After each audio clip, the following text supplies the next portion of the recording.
Salam saudara sahabat wisata, saat ini saya berada di Colonial Water Torrent yang merupakan salah satu dari beberapa peninggalan Belanda di Aceh, tepatnya di pusat kota kerajaan Aceh Darussalam. Bangunan ini digunakan sebagai wadah untuk menampung air yang disalurkan ke rumah-rumah Belanda saat itu. Menara air atau Water Torrent peninggalan Belanda ini dibangun pada tahun 1904. Bangunan ini awalnya diresmikan untuk pertama kalinya oleh pemerintah Hindia Belanda.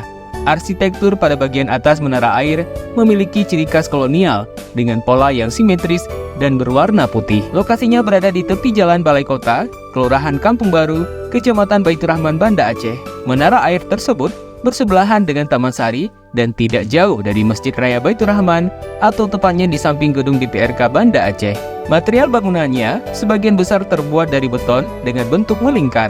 Terdapat satu pintu kayu menghadap ke barat. Bagian atas menara ini bentuknya lebih lebar, terbuat dari kayu dan memiliki ukiran khas Belanda. Bangunan khas Eropa ini dulunya berfungsi sebagai tempat penampungan dan pendistribusian air pada masa penjajahan kolonial Belanda, baik untuk keperluan pemerintahan maupun kepada masyarakat. Air yang diolah di menara air Torrent tersebut bersumber dari pegunungan Gletaron, mata I Aceh Besar. Setelah ditampung, air tersebut lalu distribusikan untuk berbagai kebutuhan pemerintahan, mulai dari kebutuhan militer dan pengawasan sipil di Kutaraja atau Banda Aceh sekarang. Di atas bangunan menara tersebut terdapat bak penampungan air. Sistem pengalirannya pun mengikuti sifat air, yaitu mengalir ke tempat lebih rendah dengan bantuan gravitasi bumi. Nah sobat, tempat bersejarah mana lagi yang perlu dikunjungi? Silahkan komen ya!